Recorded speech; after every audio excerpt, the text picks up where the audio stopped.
प्यारे दोस्तों, आप सभी का बहुत बहुत स्वागत है आज की क्लास में। आज से जो है मैं हिंदी साहित्य इतिहास लेखन से जो है प्रैक्टिस सेट लाई हूँ, है ना। आज से जो मैं टॉपिक वाइज जो प्रैक्टिस करा रही हूँ, तो आप लोग क्लास में बने रहिएगा। जो भी भाई बहन नए हैं मेरे चैनल पे, वो चैनल को सब्सक्राइब कर लेंगे, बेल आइकन को प्रेस कर लेंगे, ताकि आने वाला हर वीडियो आपके पास आसानी से जाए। पहला प्रश्न है, गारसा दतासी का ग्रंथ इस्तवार दला लितरेतुर एंदुई ये हिंदुस्तानी का दूसरा संस्करण कब आया था? राइट आंसर क्या होगा? क्वेश्चन नंबर 1 का ध्यान दीजिएगा।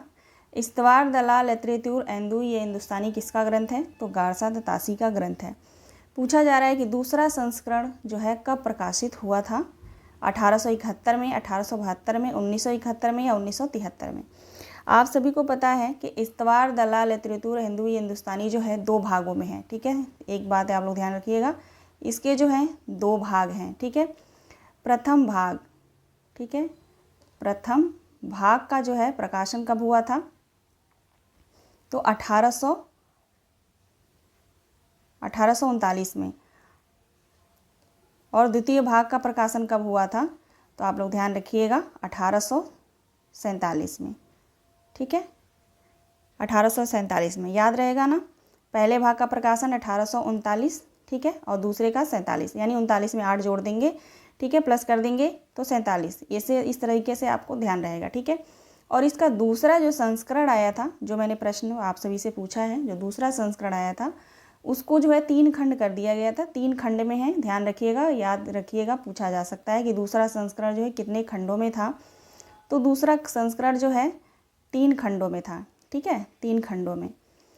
प्रकाशन वर्ष पूछा जा रहा है, तो आप लोग ध्यान रखिएगा 1871 में, ठीक है। राइट आंसर हो जाएगा ऑप्शन ए, 1871 में दूसरा संस्करण आया था। आशा करती हूँ कि आप लोगों ने लिख लिया होगा, और अगर आपको ये टॉपिक आप पढ़ चुके हैं तो बहुत अच्छे से रिवाइज हो गया होगा, है ना। चलिए आगे देखते हैं। क्वेश्चन नंबर 2 देखिए। क्वेश्चन नंबर 2 क्या कह रहा है? हिंदी भाषा में लिखा गया प्रथम ऐतिहासिक ग्रंथ, हिंदी भाषा में लिखा गया प्रथम साहित्य इतिहास संबंधी ग्रंथ है। ऑप्शन ए है तजकीरा या सुराई हिंदी, या भाषा काव्य संग्रह, या मिश्र बंधु विनोद, या शिव सिंह सरोज, ठीक है। क्वेश्चन को ध्यान से पढ़िएगा। हिंदी भाषा में लिखा गया प्रथम साहित्य इतिहास ग्रंथ पूछा जा रहा है, ठीक है। राइट आंसर क्या होगा?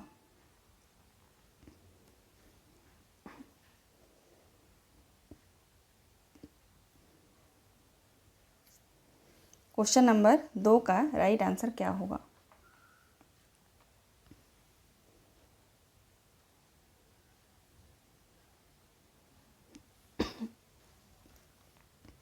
चलिए देखते हैं।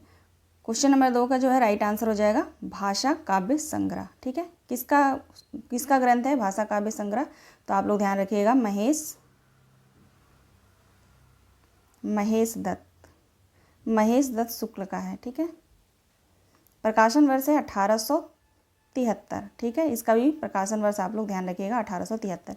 ये ऐसा टॉपिक है, यहाँ से प्रश्न आना अनिवार्य है, चाहे आप टीजीटी, पीजीटी या अन्य किसी एग्ज़ाम का तैयारी आप कर रहे हैं हिंदी से। तो चलिए राइट आंसर हमारा हो जाएगा ऑप्शन बी। तीसरा प्रश्न देखेंगे। तीसरा प्रश्न है, कवि का काम यदि दुनिया में ईश्वर के कामों को न्यायोचित ठहराना है तो साहित्य के साहित्यकार का काम है कि कवि के कामों को साहित्य इतिहास के विकास की प्रक्रिया में न्यायोचित दिखा सकना। प्रस्तुत कथन किस आलोचक का है? बहुत ही महत्वपूर्ण है, बुक से है ये प्रश्न। क्या होगा क्वेश्चन नंबर 3 का? यह जो कथन है वो रामस्वरूप चतुर्वेदी का है, ठीक है। रामस्वरूप चतुर्वेदी का कथन है। राइट आंसर ऑप्शन ए हो जाएगा। चलिए देखते हैं अगला प्रश्न। प्रश्न नंबर 4 देखिए। प्रश्न नंबर 4 है, इस्तवार दलाल लितरेतुर एंदुई ये हिंदुस्तानी ग्रंथ के संबंध में असंगत बताइए, ठीक है। अब इस ग्रंथ के संबंध में जितने भी तथ्य हैं मैंने लिया है, ठीक है। ध्यान से सभी एक एक लाइन को आप लोग पढ़ेंगे, मेरे साथ देखेंगे, ठीक है। असंगत है, आपको अगर आप इस टॉपिक को पढ़े हैं बहुत अच्छे से आप जान जाएंगे कि असंगत कौन सा है। चलिए ऑप्शन ए देखेंगे, इसमें उर्दू और हिंदी के 738 कवियों का विवरण और उनके अंग्रेजी वर्ण क्रम से दिया गया है, ठीक। ऑप्शन बी देखेंगे, इसे ब्रिटेन और आयरलैंड की प्राच्य साहित्य अनुवादक समिति की ओर से पेरिस में प्रकाशित किया गया था। ऑप्शन सी देखेंगे, इस ग्रंथ में काल विभाजन और नामकरण का भरपूर प्रयास किया गया है। ऑप्शन डी देखेंगे, इस ग्रंथ का हिंदी अनुवाद हिंदुई साहित्य का इतिहास शीर्षक से लक्ष्मी नारायण, डॉक्टर लक्ष्मी नारायण सागर वारसराय ने किया था। ऑप्शन ई है, यह ग्रंथ 2 भागों में विभाजित है। 2 भागों में विभाजित है, मैंने पहले ही बता दिया। ठीक है, तो आप लोग के माइंड में आ गया होगा कि असत्य कथन जो है इसमें कौन सा है। ठीक है, देखिए यहाँ पे असत्य कथन जो है ऑप्शन सी हो जाएगा। इस ग्रंथ में काव्य विभाजन और नामकरण का भरपूर प्रयास किया गया है, ये लिखा गया ना, लेकिन नहीं किया गया है। भरपूर प्रयास जो है नहीं किया गया है, यहाँ पे नहीं किया गया। ठीक है, नहीं किया गया, किया गया है मैंने दिया है, तो ये जो है राइट आंसर हो जाए, क्योंकि ये असत्य है। ठीक है, और देखेंगे ऑप्शन डी को एक बार कि इस ग्रंथ का हिंदी अनुवाद जो है हिंदुई साहित्य का इतिहास शीर्षक से किसने किया था। ये भी एक एक पॉइंट जो है क्वेश्चन है। ठीक है, ध्यान रखिएगा आप लोग। ठीक है, तो हिंदुई साहित्य का इतिहास शीर्षक से इसका जो है हिंदी अनुवाद किसने किया था, तो डॉक्टर लक्ष्मी सागर वारसराय ने। और कब किया था, तो 1952 में, 1952 में। ठीक है, डेट भी आप लोग ध्यान रखिएगा। ठीक है, इस एक एक लाइन को आप लोग पढ़ लेंगे। आप सभी को पता होगा कि इसमें जो है 38 कवियों का विवरण जो है दिया गया है, और अंग्रेजी वर्ण जो है क्रम से जो है सभी के नाम दिए गए हैं। अगला प्रश्न है, ब्रज का कृष्ण संप्रदाय हिंदी साहित्य के इतिहास का काल विभाजन और नामकरण करते हुए उपयुक्त नामकरण निम्नलिखित में से किस साहित्यकार ने सुझाया है। रामचंद्र शुक्ल ने, ग्रियर्सन ने, यहाँ पे ग्रियर्सन होगा। ठीक है, ग्रियर्सन ने, या रामकुमार वर्मा ने, या मिश्र बंधुओं ने। प्रश्न को आप ध्यान से पढ़िए। प्रश्न है, ब्रज का कृष्ण संप्रदाय हिंदी साहित्य के इतिहास का काल विभाजन और नामकरण करते हुए उपयुक्त नामकरण निम्नलिखित में से किस साहित्यकार ने सुझाया है। आप सभी को पता होगा कि जॉर्ज ग्रियर्सन का काल विभाजन जो है कितने नाम है, 11 नाम है। कौन कौन से हैं, तो पहला जो है चारण काल है। ठीक है, पहला जो है चारण काल। ठीक है, चारण काल 700 है ना, मेरे ख्याल से 700 से लेकर 1300 ईस्वी, 700 से लेकर 1300 ईस्वी है। ठीक है, उसके बाद 15वीं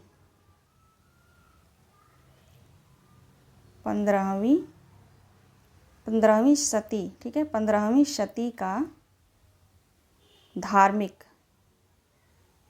15वीं शती का धार्मिक पुनर्जागरण। ठीक है, समझिएगा आप लोग, पुनर्जागरण। और तीसरा जो है मलिक मोहम्मद जायसी का प्रेम काव्य, मलिक मोहम्मद जायसी का प्रेम काव्य। ठीक है, उसके बाद चौथे पे जाएंगे तो चौथा है ब्रज का कृष्ण काव्य, ब्रज का कृष्ण काव्य। ठीक है, पांचवा है मुगल दरबार।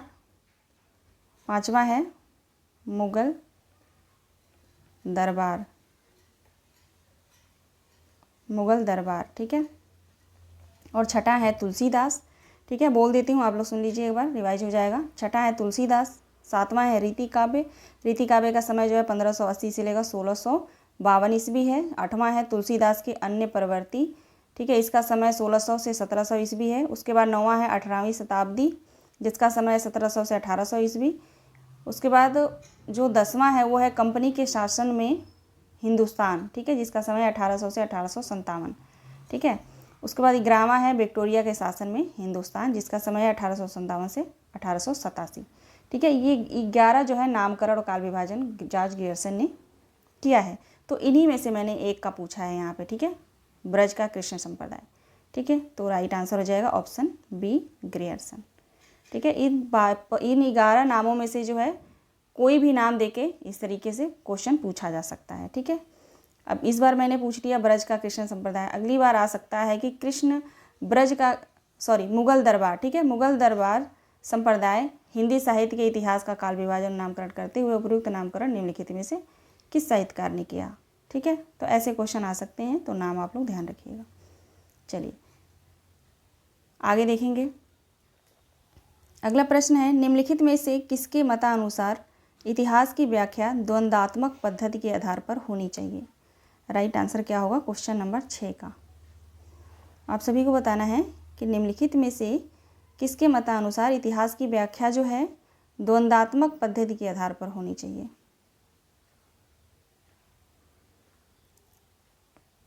राइट आंसर हो जाएगा हीगल। हीगल, ठीक है, ये हीगल का कथन है। ठीक है, क्या कहते हैं कि इतिहास की जो व्याख्या है उन्होंने द्वंद्वात्मक आधार पर माना है। ठीक है, तो राइट आंसर हीगल हो जाएगा। हीगल का एक और कथन है, मैंने उससे क्वेश्चन लिया है, अभी देखेंगे आगे। आचार्य रामचंद्र शुक्ल ने किस साहित्य इतिहास ग्रंथ को बड़ा कवि वृत्त से, ठीक है, बड़ा कवि वृत्त कहा है? शिव सिंह सरोज को, the modern vernacular literature of northern Hindustan को, या मिश्र बंधु विनोद को, या हिंदी गोविंद रत्नमाला को? आप सभी को बताना है कि आचार्य रामचंद्र शुक्ल ने किस साहित्य इतिहास ग्रंथ को बड़ा, ठीक है, यहाँ से होगा, बड़ा कवि वृत्त संग्रह बताया है। क्वेश्चन नंबर 7 का राइट आंसर क्या होगा?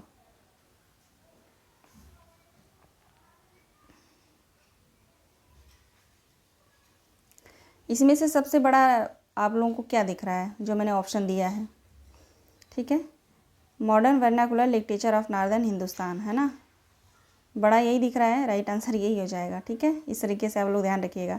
अगर क्वेश्चन आता है बड़ा कवि वृत्त संग्रह किसके इतिहास ग्रंथ को कहा है शुक्ल जी ने, तो जॉर्ज ग्रियर्सन का जो ग्रंथ है the modern vernacular literature of northern Hindustan, ठीक है, और शिव सिंह सरोज के ग्रंथ को इन्होंने क्या कहा है, तो कवि वृत्त संग्रह कहा है। ठीक है, कवि वृत्त संग्रह। मिश्र बंधुओं को जो है बड़ा भारी वृत्त संग्रह, ठीक है, बड़ा भारी या प्रचंड कह लीजिए, बड़ा भारी कवि वृत्त संग्रह। ठीक है, ध्यान रखिएगा। ओके, और हिंदी गोविंद माला जो है श्याम सुंदर दास का है ग्रंथ। राइट आंसर हो जाएगा ऑप्शन बी। अभी जो मैंने इस क्वेश्चन को मैंने बताया, बहुत अच्छे से आप लोग तीनों का नाम ध्यान रखिएगा कि तीनों को क्या कहा है। इसको कवि वृत्त संग्रह कहा है, और द मॉडर्न वर्नाकुलर को क्या कहा है, तो बड़ा कवि वृत्त संग्रह, और मिश्र बंधु विनोद के ग्रंथ को क्या कहा है, बड़ा भारी कवि वृत्त संग्रह। ठीक है, पूछा जाता है, ये ध्यान रखेंगे आप लोग। क्वेश्चन नंबर 8 देखेंगे, हिंदी साहित्य लेखन की कितनी पद्धतियाँ मानी गई हैं? आप सभी को बताना है कि हिंदी साहित्य लेखन की कितनी पद्धतियाँ मानी गई हैं। राइट आंसर हो जाएगा 4। ऑप्शन डी जो है राइट आंसर होगा। 4 पद्धतियाँ मानी गई हैं। कौन कौन सी?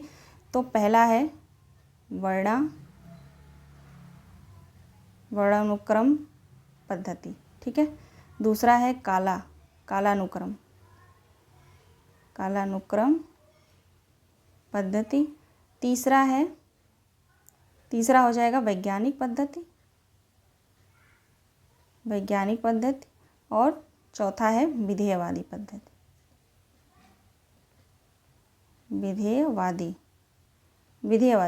ये चारों नाम है, आप ध्यान रखिएगा। वर्णानुक्रम पद्धति, कालानुक्रम पद्धति, वैज्ञानिक पद्धति, और चौथा है विधेयवादी पद्धति। यहाँ से प्रश्न जो है 100%, मैं बता रही हूँ 100% आना ही आना है, आता है। ठीक है, किसी न किसी पद्धति से जो है प्रश्न उठा के देता ही देता है। ठीक है, तो आप इसको ध्यान रखिएगा, चारों पद्धति को। आगे देखेंगे क्वेश्चन नंबर 9। क्वेश्चन नंबर 9 क्या कह रहा है, देखेंगे। हिंदी साहित्य के इतिहास लेखन के किस पद्धति के अनुसार इतिहास लेखन सिर्फ तथ्य संकलन ही नहीं बल्कि उसकी व्याख्या एवं विश्लेषण की भी मांग करता है, अतः इस पद्धति को अपरिपक्व भी माना जाता है। ठीक है, अब ये किस पद्धति के बारे में जो है ये डेफिनेशन मैंने लिखा है, आप लोग बताइए। क्वेश्चन मैंने पूछा है किस पद्धति के बारे में ये जो कहा जा रहा है, वैज्ञानिक पद्धति, विधेयवादी पद्धति, ये विधेय होगा, विधेयवादी पद्धति, या वर्णानुक्रम या कालानुक्रम पद्धति। हिंदी साहित्य के इतिहास लेखन में, ठीक है, ध्यान रखिएगा, हिंदी साहित्य के इतिहास लेखन में किस पद्धति के अनुसार, यहाँ से देखेंगे किस पद्धति के अनुसार इतिहास लेखन सिर्फ तथ्य संकलन की नहीं बल्कि उनकी व्याख्या के विश्लेषण की भी मांग करता है। यहीं तक ले लीजिए। ठीक है, इस पद्धति को जो है अपरिपक्व भी माना गया है। ठीक है, क्वेश्चन यहाँ से भी आता है कि किस पद्धति को जो है अपरिपक्व माना जाता है, ऐसे क्वेश्चन आता है, तो मैंने दोनों को ले लिया है यहाँ पे। तो ये जो बात हो रही है वो वैज्ञानिक पद्धति के बारे में बात हो रही है। ठीक है, राइट आंसर ऑप्शन ए हो जाएगा, वैज्ञानिक पद्धति। क्वेश्चन नंबर 10 देखिए।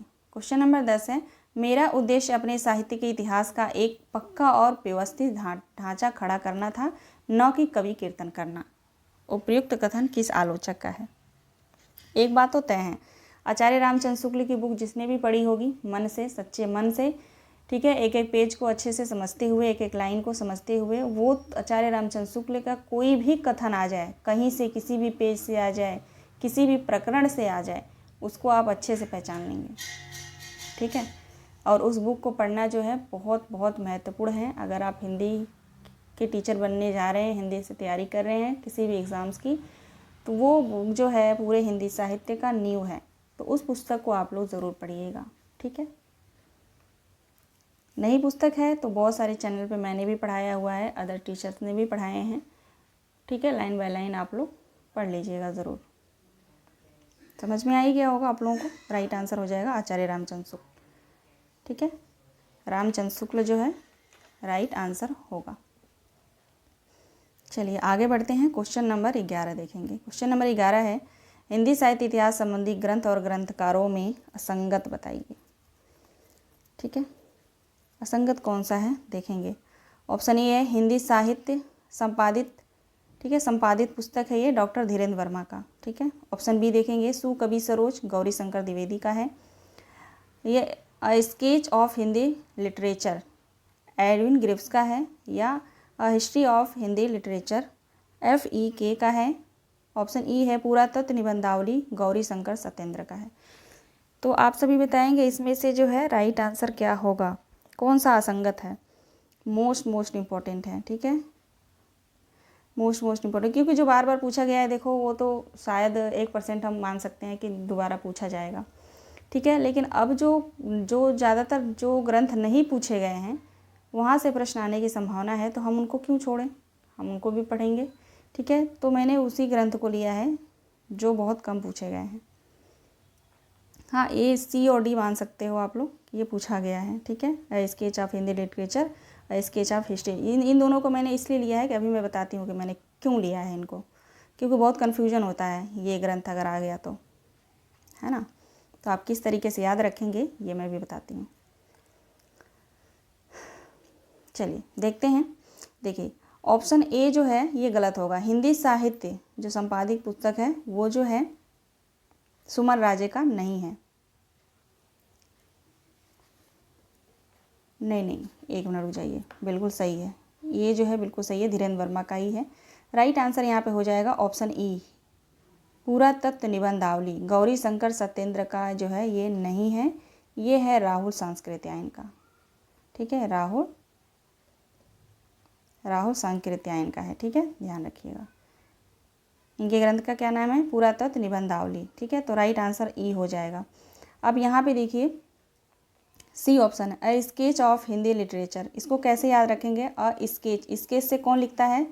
तो एडविन ग्रीव्स लिखते हैं। ठीक है, स्केच से लिखकर ऐड करते हैं तो एडविन ग्रीव्स ऐसे याद रहेगा। ठीक है, और अ हिस्ट्री, ठीक है, हिस्ट्री ऑफ हिंदी लिटरेचर, तो हिस्ट्री में ई आ रहा है, ई साउंड आ रहा है ना, हिस्ट्री। ठीक है, ई साउंड आ रहा है, तो FEK, ई से ई को मिला लीजिएगा तो कभी नहीं भूलेगा। इन दोनों में से किसी एक को याद रखेंगे तो कभी नहीं भूलेगा, क्योंकि ये कन्फ्यूजन क्रिएट करता है। जब पेपर में एक साथ अगर दोनों आ गया तो कन्फ्यूजन 100% होगा, तो इसको ट्रिक के माध्यम से आप लोग याद रखिएगा। ठीक है, राइट आंसर हो जाएगा ऑप्शन ई, पुरातत्व निबंधावली जो है राहुल सांकृत्यायन का है, ना कि गौरी शंकर सत्येंद्र का।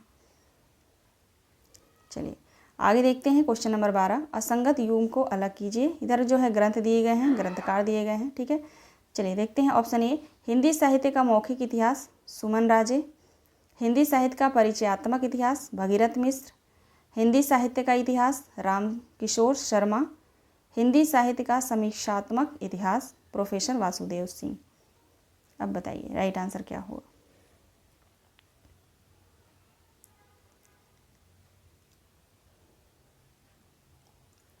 देखिए राइट आंसर हो जाएगा यहाँ पे हिंदी साहित्य का मौखिक इतिहास जो है सुमन राजे का नहीं है। ठीक है, तो किसका है? सुमन राजे का नहीं है तो किसका हो जाएगा यहाँ पे? ये हो जाएगा नीलाभ का। ठीक है, नीलाभ, ये जो ग्रंथ है नीलाभ का है। बाकी सुमन राज्य का है हिंदी साहित्य का आधा इतिहास। अगर आधा रहता, आधा इतिहास, सुमन राज्य हो जाता, लेकिन मौखिक इतिहास है तो मौखिक रूप से कौन बोलते हैं, नीलाभ बोलते हैं, ऐसे ध्यान रखिएगा। बाकी हिंदी साहित्य का परिचयात्मक इतिहास बहुत कम पूछा गया है, ध्यान रखिएगा आप लोग। किसका है, भगीरथ मिश्र का है। हिंदी साहित्य का इतिहास राम किशोर शर्मा का है, ठीक है। हिंदी साहित्य का इतिहास राम किशोर शर्मा का है। इसका प्रकाशन वर्ष है 2019, हाल ही का है यह ग्रंथ, ठीक है। क्योंकि हिंदी साहित्य के इतिहास से कम 10 ग्रंथ हैं, 10 से 15 ग्रंथ हैं, ठीक है। तो जिसमें से 10-15 आपको याद करने की ज़रूरत नहीं है, मोस्ट इम्पॉर्टेंट जो है 4-5 हैं, ठीक है, उनको आप लोग याद रखिएगा। बाकी आचार्य रामचंद्र शुक्ल की पुस्तक जो है हिंदी साहित्य का, सबको याद है, 1929 डेट भी सबको याद होगा, है ना। लेकिन ये हाल ही में लिखा गया है 2019 में, इसको आप लोग ध्यान रखिएगा। हिंदी साहित्य का इतिहास जो राम किशोर शर्मा का है, ठीक है। और बात करते हैं हिंदी साहित्य का परिचयात्मक इतिहास। इसका जो प्रकाशन वर्ष है, इसका प्रकाशन वर्ष है 2010, ठीक है, 2010। यहाँ लिख देती हूँ, रुकिए, इसका हो जाएगा 2019 और परिचयात्मक इतिहास का हो जाएगा 2010, ठीक है। और नीलाभ का जो है, ठीक है, हिंदी साहित्य का मौखिक इतिहास नीलाभ का है ना, इसका प्रकाशन वर्ष है 2004 ही है ना, 2004 में है, ठीक है। और हिंदी साहित्य का समीक्षात्मक इतिहास जो है 1993 में है, 1993 में, ठीक है। तो प्रकाशन वर्ष भी आप लोग ध्यान रखिएगा, ठीक है। राइट आंसर ऑप्शन ए हो जाएगा। ये जो ग्रंथ है नीलाभ का है। आगे देखिए, अगला प्रश्न देखेंगे, डॉक्टर रामकुमार वर्मा का काल विभाजन एवं नामकरण जो है संधि काल का समय जो है आप सभी को बताना है। डॉक्टर रामकुमार वर्मा का जो काल विभाजन एवं नामकरण है उसमें जो है संधि काल का समय पूछा है मैंने, बताएंगे आप लोग संधि काल का जो है समय क्या है।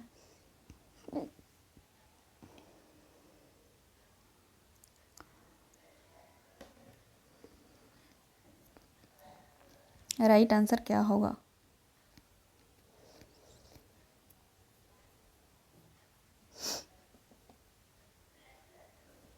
चलिए देखते हैं। राइट आंसर हो जाएगा ऑप्शन ए, 750 से लेकर 1000, ठीक है, संवत में समय है ये, ठीक है, चारण काल का है। और बाकी 1000 से लेकर 1775 जो है ये हो जाएगा चारण काल का, ठीक है। ये तो हो गया संधि काल का, ये हो जाएगा चारण काल, दोनों आप लोग याद रखेंगे, ठीक है। चलिए, और ऑप्शन सी देखेंगे, 1650 से लेकर 1857, ये जो है रीति काल, बच्चन सिंह का जो काल विभाजन है रीति काल का, उसका समय है, ठीक है, ध्यान रखिएगा। रीति काल बच्चन सिंह का जो काल विभाजन है उसका समय मैंने ले लिया है यहाँ पे, मैंने सोचा बता दूँ, ठीक है। 1650 से लेकर 1857 संवत में भी है, ठीक है। तो हमारा राइट आंसर हो जाएगा क्वेश्चन के हिसाब से ऑप्शन ए। समझ आ रहा है ना जो मैं समझा रही हूँ आप लोगों को प्रश्न को, ठीक है। क्योंकि कम प्रश्न हो लेकिन उसमें एक प्रश्न में कई सारे प्रश्नों को मैं समझाते हुए चलूँगी, ठीक है। ऐसा नहीं है कि 100 प्रश्न ले लूँ और प्रश्न धड़ कराती चली जाऊँ, 100% आपको जो उसमें से याद नहीं होगा, ठीक है। लेकिन कम प्रश्नों को समझते हुए चलिए अच्छे से, तो बहुत अच्छे से याद रहेगा, ठीक है। देखिए क्वेश्चन नंबर 14 देखेंगे, हिंदी के विधेयवादी साहित्य इतिहास के आदम प्रवर्तक शुक्ल जी नहीं बल्कि ग्रियर्सन हैं। उपयुक्त कथन किस आलोचक का है, नंदुलाल वाजपेयी का, नलिन विलोचन शर्मा का, बच्चन सिंह का या डॉक्टर नगेंद्र का। कौन कहता है कि हिंदी के विधेयवादी साहित्य इतिहास के आदम प्रवर्तक शुक्ल जी नहीं हैं, उपयुक्त यानी प्रयुक्त ग्रियर्सन है, ये कौन कहता है। कथन को ऐसे ही अपनी लैंग्वेज में उसको तोड़ मरोड़ के जो है याद किया करिए तो ही याद होगा। ये जो बात करते हैं वो नलिन विलोचन शर्मा जी करते हैं, ठीक है। कहते हैं कि हिंदी के विधेयवादी साहित्य इतिहास के आदम प्रवर्तक शुक्ल जी नहीं हैं, कौन है तो ग्रियर्सन है, ठीक है, नलिन विलोचन शर्मा। आगे बढ़ेंगे, अगला प्रश्न देखिए, हिंदी में साहित्य इतिहास लेखन का सर्वाधिक लोकप्रिय पद्धति कौन सी रही है। चारों पद्धति यहाँ पे देख सकते हैं। सबसे लोकप्रिय पद्धति जो है कौन सी मानी गई है तो विधेयवादी पद्धति को माना गया है और इस पद्धति से प्रश्न भी आते हैं। ठीक है, इस पद्धति का जो है आचार्य रामचंद्र शुक्ल ने जो इस पद्धति को अपनाया है। ठीक है, आगे देखिए क्वेश्चन नंबर 16 देखेंगे।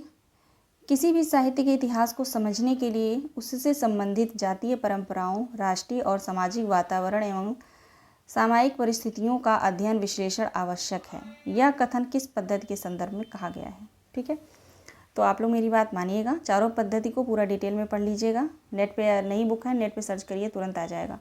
ठीक है, और चारों पद्धति को पढ़ लीजिएगा कि क्या फ़र्क है, क्या डेफिनेशन है, किसके पद्धति की क्या विशेषता है। ठीक है, ऐसे आप लोग दिमाग में रखिएगा क्योंकि इस तरह से डेफिनेशन देके क्वेश्चन पूछा गया है और नेट JRF के पेपर में तो 100% आना ही आना है, आता ही है प्रश्न यहाँ से। ठीक है,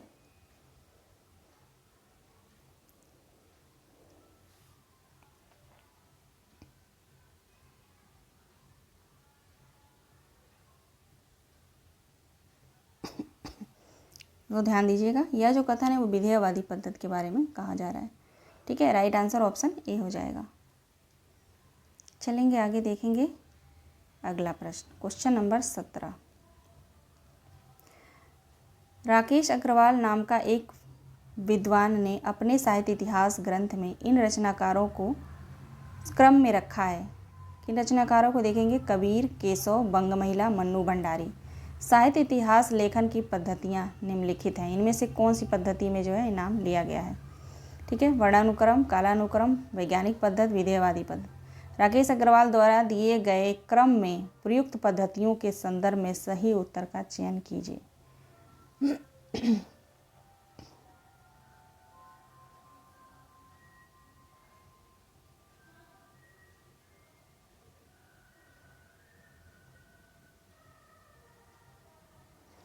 देखिए यहाँ पे राइट आंसर हो जाएगा 1 और 2 का प्रयोग। ठीक है, ऑप्शन सी 1 और 2 का प्रयोग। ये 1 और 2 का प्रयोग देखते हैं, यानी वर्णानुक्रम पद्धति और कालानुक्रम पद्धति दोनों होगा। ठीक है, ये क्वेश्चन जो मैंने वहाँ से लिया है नेट JRF में ये क्वेश्चन आ चुका है। ठीक है, एक यही जो क्वेश्चन है मैंने वहाँ से लिया था, लेकिन बाकी सारा क्वेश्चन मैंने खुद ही बनाया है। ठीक है, तो ये राइट आंसर हो जाएगा 1 और 2 दोनों के बारे में यहाँ पे बात हो रही है कि राकेश अग्रवाल नाम के एक विद्वान हैं जिन्होंने अपने साहित्य इतिहास ग्रंथ में इन रचनाकारों को क्रम में रखा है। कबीर, केशव, बंगमहिला, मन्नू भंडारी। साहित्य इतिहास लेखन की कौन सी पद्धति में निम्नलिखित में कौन सी पद्धति है? तो वर्णानुक्रम पद्धति और कालानुक्रम पद्धति। ठीक है, चलिए आगे बढ़ते हैं। कोई भी क्वेश्चन में समझने में दिक्कत हो रही है तो आप लोग कमेंट के माध्यम से मुझे बताइएगा। क्वेश्चन नंबर 18 देखेंगे। निम्नलिखित रचनाओं को उनके रचनाकारों के साथ सुमेलित कीजिए। निम्नलिखित रचनाओं को उनके रचनाकारों के साथ सुमेलित कीजिए। हिंदी साहित्य की भूमिका, आप सभी को पता है हिंदी साहित्य की भूमिका हजारी प्रसाद द्विवेदी का है, हजारी प्रसाद द्विवेदी का हो जाएगा। और हिंदी साहित्य का आलोचनात्मक इतिहास जो है वो डॉक्टर रामकुमार वर्मा का है। उत्तरी भारत की संत परंपरा, संत के नाम से आप जानिएगा परशुराम चतुर्वेदी का है। ये भी एक ट्रिक है, परशुराम चतुर्वेदी का जो ग्रंथ है ये संत परंपरा, उत्तरी भारत का संत परंपरा, उधर ही रहते थे ये। ठीक है, परशुराम। और हिंदी साहित्य का दूसरा इतिहास, ये किसका है? दूसरा इतिहास लक्ष्मी सागर कह रही हूँ, दूसरा इतिहास तो बच्चन सिंह का है। बताओ, ऐसे ही मिस्टेक होता है ना, बुक है इनका, बुक में पढ़ती हूँ फिर भी मैं बोल रही हूँ लक्ष्मी सागर वर्ष है। ठीक है, हिंदी साहित्य का दूसरा इतिहास बच्चन सिंह का है, ये हर कोई जानता है। तो राइट आंसर हो जाएगा 2 4 1 3, 2 4 1 3, ऑप्शन बी हमारा सही जवाब हो जाएगा। ठीक है, कोई दिक्कत? चलिए आगे बढ़ेंगे। अगला प्रश्न देखेंगे। रामचंद्र शुक्ल ने अपने हिंदी साहित्य के इतिहास में लिखा है, क्या लिखा है? 4 ऑप्शन दिए गए हैं यहाँ पे, इनमें से जो है सही जो है आप लोगों को कूट में प्रश्न जो है ये दिया गया है, नीचे कूट दिया होगा। ठीक है, सही कूट का चयन करना है। अब इनमें से सही क्या क्या है ये हमें पहले देख लेते हैं, फिर कूट की तरफ चलेंगे क्योंकि क्वेश्चन बड़ा है ना। अब इससे छोटा करूँगी तो दिखने में आप लोगों को जो परेशानी होगी। ऑप्शन ए देखेंगे। किसी काल विस्तार को लेकर यूं ही पूर्व और उत्तर नाम देकर 2 हिस्से कर डालना ऐतिहासिक विभाग नहीं कहला सकता। क्या ये सही है? पुस्तक पढ़े हैं आप लोग क्या ये सही है? 100% सही है, बिल्कुल सही है। दूसरा ऑप्शन देखेंगे, इतिहास की पुस्तक में किसी कवि की पूरी क्या अधूरी आलोचना भी नहीं हो सकती। ये भी कथन जो है मोस्ट इम्पॉर्टेंट है, शुक्ल जी की पुस्तक में मिल जाएगा आपको, ठीक है, बिल्कुल 100% सही है। उसके बाद देखते हैं तीसरा ऑप्शन, रीतिकाल के कवियों को परिचयात्मक विवरण मैंने प्रायः शिव सिंह सरोज से ही लिए हैं। नहीं, ये गलत है, प्रायः शिव सिंह सरोज से कहाँ लिए हैं, ठीक है। चौथा ऑप्शन देखेंगे, वर्तमान लेखकों के कवियों के संबंध में कुछ लिखना अपने सिर एक बला मोल लेना ही जान पड़ता है। हाँ, तो ये भी सही है, तो राइट आंसर हो जाएगा 1, 2, 4, ठीक है, 1, 2 और 4 बिल्कुल राइट आंसर हो जाएगा। अभी जो है यहाँ पे परिचयात्मक विवरण कह रहे हैं मैंने शिव सिंह सरोज से ही लिया है, तो ये ज़रा आप लोग बताइएगा किससे लिए हैं। शिव सिंह सरोज से तो नहीं लिए हैं, ज़रा कमेंट के माध्यम से आप बताइए किससे लिए हैं, आप लोग बताइए। तो राइट आंसर हमारा क्वेश्चन के हिसाब से हो जाएगा ऑप्शन बी, ठीक है। चलिए क्वेश्चन नंबर 20 देखिए। क्वेश्चन नंबर 20 है, आचार्य रामचंद्र शुक्ल ने अपने इतिहास ग्रंथ की सामग्री के सहयोग के लिए निम्न ग्रंथों का नाम दिया है।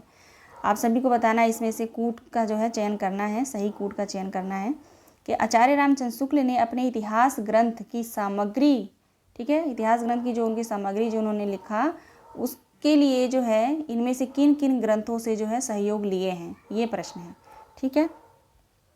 ये पूरा वो पुस्तक का नाम वहाँ पे दे रखे हैं, पूरा बाकायदे वहाँ पे लिख के बताए हैं कि मैंने इन पुस्तकों से जो है मैंने सहायता ली।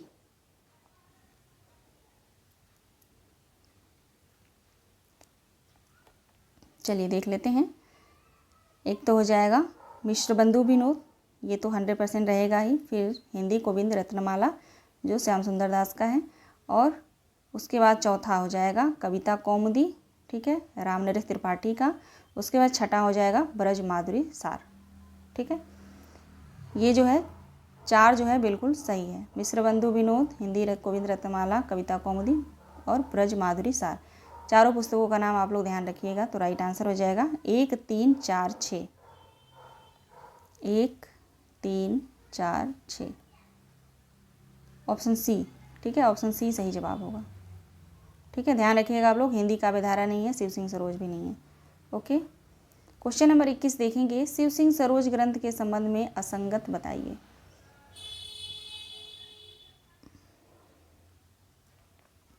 यहाँ पे असत्य बता दीजिए, असत्य हटा दीजिए, सब संबंध में सत्य, ठीक है, सत्य रहेगा, सत्य बताइए। देखेंगे ऑप्शन ए, यह ग्रंथ 1883 ईस्वी में नवल किशोर प्रेस द्वारा लखनऊ से प्रकाशित हुआ, बिल्कुल सही है। ऑप्शन बी है, इसमें वर्णानुक्रम पद्धति का प्रयोग किया गया है, ये भी सही है। इस ग्रंथ को हिंदी साहित्य के इतिहास का प्रस्थान बिंदु कहा गया है, मोस्ट इम्पॉर्टेंट, ठीक है। एक एक पॉइंट जो है प्रश्न है, चाहती तो मैं इसको 4 प्रश्न बना नहीं देती, है ना, पूछ देती कि शिव सिंह सरोज ग्रंथ का जो है कहाँ से प्रकाशित हुआ था, किस वर्ष में प्रकाशित हुआ था, ठीक है, इस ग्रंथ में किस पद्धति का प्रयोग हुआ है, ठीक है, इस ग्रंथ को हिंदी साहित्य का क्या कहा जाता है, हिंदी जैसे यहाँ पे पूछा है मैंने, ठीक है, लिखा है प्रस्थान बिंदु कहा जाता है ना। तो प्रश्न बनाने के लिए बहुत सारे प्रश्न बन सकते हैं, लेकिन कोई फ़ायदा नहीं है उसका, ठीक है। एक जगह आपको संपूर्ण तथ्य मिल जाए किसी ग्रंथ के बारे में तो वो ज़्यादा बेटर है ना। तो ऑप्शन डी यहाँ पे राइट आंसर हो जाएगा, उपयुक्त सभी, ठीक है। ध्यान दीजिएगा आप लोग, एक ए और बी पॉइंट तो सभी को पता होगा, लेकिन इस ग्रंथ को हिंदी साहित्य का इतिहास का प्रस्थान बिंदु भी कहा जाता है, ये बहुत कम विद्यार्थी बहुत डीप में पढ़ेंगे तो आप पढ़ पाएंगे, तो इसको आप लोग लिख लीजिएगा। क्वेश्चन नंबर 22 देखेंगे, मिश्र बंधु विनोद ग्रंथ का चौथा भाग कब प्रकाशित हुआ था। आप सभी को बताना है कि मिश्र बंधु विनोद का चौथा भाग जो है कब प्रकाशित हुआ था। मिश्र बंधु विनोद में 4 भाग हैं, चार भागों में है, ठीक है। 1 से लेकर 30, ठीक है, 30 कह रही हूँ, 1 से लेकर 3 भाग जो है 1913 में प्रकाशित हुआ था, और इसका जो चौथा भाग आया था वो प्रकाशित हुआ था 1934 में, ठीक है। 1 से लेकर 3, ठीक है, 1 से लेकर 3 भाग जो है 1913 में प्रकाशित हुआ था, ठीक है, और जो चौथा भाग जब आया तो वो प्रकाशित हुआ 1934 में, ठीक है। तो ऑप्शन बी हमारा क्वेश्चन के हिसाब से ऑप्शन बी राइट आंसर होगा 1934। चलिए क्वेश्चन नंबर 23 देखिएगा। हिंदी साहित्य का आलोचनात्मक इतिहास ग्रंथ का प्रकाशन वर्ष बताइए। हिंदी साहित्य का आलोचनात्मक इतिहास ग्रंथ किसका है? डॉक्टर राम कुमार वर्मा का है। प्रकाशन वर्ष क्या होगा?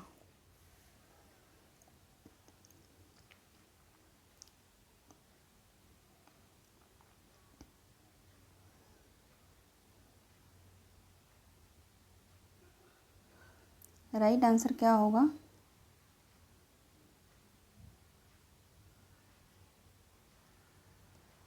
एक मिनट हो जाइए आप लोग। ठीक है,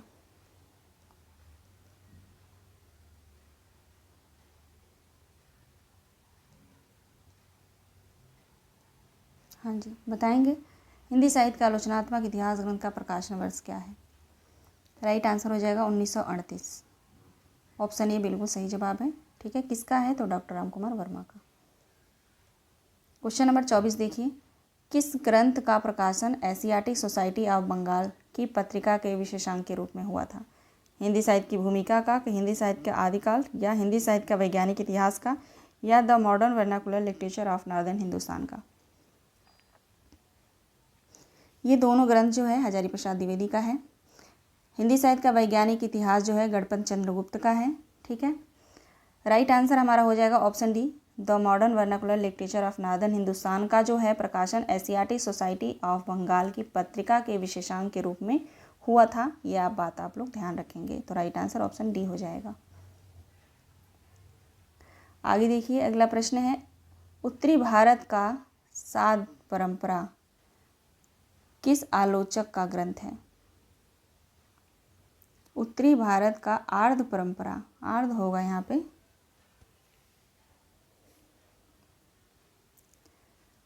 ना आर्ध होगा ना सार्ध होगा, संत परंपरा होगा।